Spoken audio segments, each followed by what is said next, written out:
Hey guys, so welcome to the Pursuit Vidya.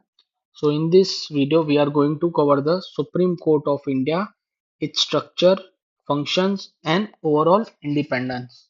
So we have seen that Supreme Court of India is the apex judicial institution, right? So हमारे यहाँ जो structure है वो unified और integrated structure है। इसमें क्या होता है, जैसे एपेक्स लेवल पे सुप्रीम कोर्ट होती है और उसके नीचे फिर हाई कोर्ट और उसके नीचे फिर डिस्ट्रिक्ट कोर्ट होती है। तो ये हम इंटीग्रेटेड स्ट्रक्चर है हमारे यहाँ। और ये कहाँ से बोरो किया हुआ है? So government of India act 1935 से we have borrowed this things. America में कैसा है? अमेरिका में जो अमेरिकन सुप्रीम कोर्ट है वो सिर्फ सेंट्रल के लॉस को ही इम्प्लीमेंट करती है। फिर अमेरिका के जो स्टेट्स हैं उसमें जो हाई कोर्ट है वो सिर्फ स्टेट्स के लॉस को ही इम्प्लीमेंट करती है।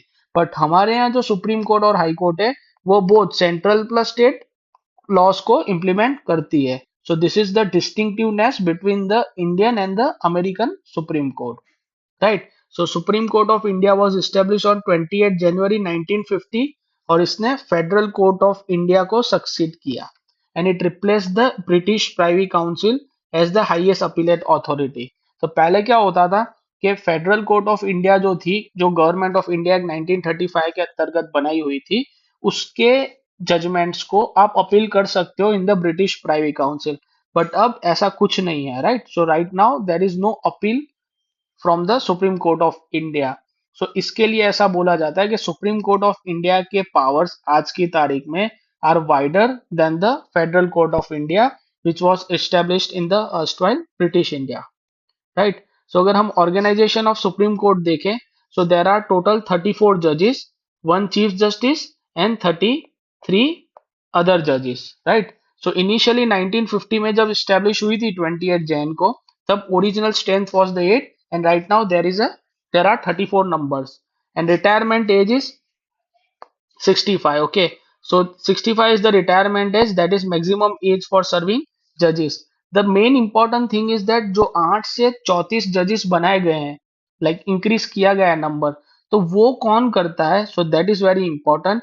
सो ये पावर हमने पार्लियामेंट को दिया है, right? So parliament through the particular act that is supreme court number of जजेस अमेंडमेंट एक्ट 2008। सो इस पर्टिकुलर एक्ट के अंतर्गत बार बार अमेंड करके जजेस के नंबर सुप्रीम कोर्ट के बढ़ाती है, right? This is very important.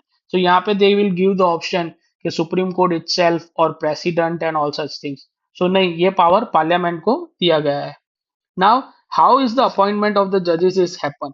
So see, ये जो प्रोसीजर है अपॉइंटमेंट की, ये कॉन्स्टिट्यूशन में नहीं दी गई है। सो ये through the different cases of the जज supreme court it has been evolve, right? So constitution में क्या दिया गया है? कॉन्स्टिट्यूशन में सिर्फ ऐसा बोला गया है कि president of India will appoint the जजेस of supreme court after consulting the supreme court and high court जजेस एज ही डीम्ड फिट। बस इतना ही दिया गया है।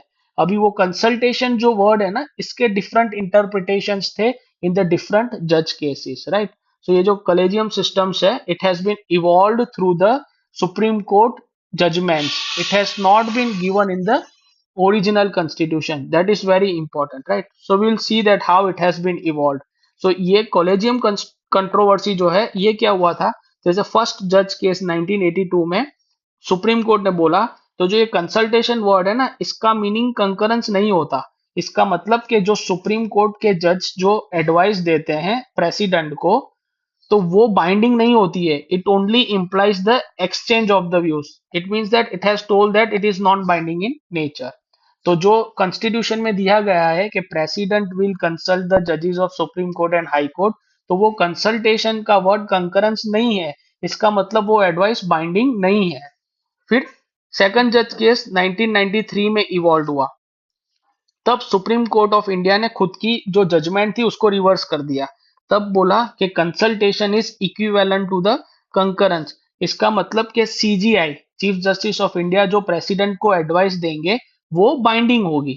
बट सीजीआई जब ये एडवाइस देंगे तब सुप्रीम कोर्ट के टू सीनियर मोस्ट जजेस जो होंगे उनकी रिव्यू लेनी पड़ेगी, राइट? अलोन सीजीआई का ओपिनियन नहीं मैटर करेगा। तब ऐसा बोला गया था।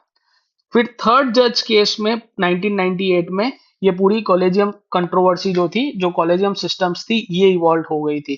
तो इसमें बोला गया कि सीजीआई और 2 सुप्रीम कोर्ट के जज नहीं, सीजीआई के साथ 4 सुप्रीम कोर्ट के सीनियर मोस्ट जज साथ में बैठेंगे और वो जो एडवाइस देंगे ना प्रेसिडेंट को, वो एडवाइस बाइंडिंग होगी, यानी कंकरेंस होगी। और अगर इन 5 जनों में, यानी सीजीआई प्लस 4 सीनियर मोस्ट जजेस में, इन 5 जनों में से अगर 2 भी एडवर्स ओपिनियन देंगे ना, तो वो एडवाइस मानी नहीं जाएगी। This is very important. तो इसका मतलब कि टोटल 5 जजेस में से 4 जजेस का सपोर्ट चाहिए, और वो 4 सपोर्ट जजेस का सपोर्ट वाली जो एडवाइस होगी वही बाइंडिंग होगी। That is very important.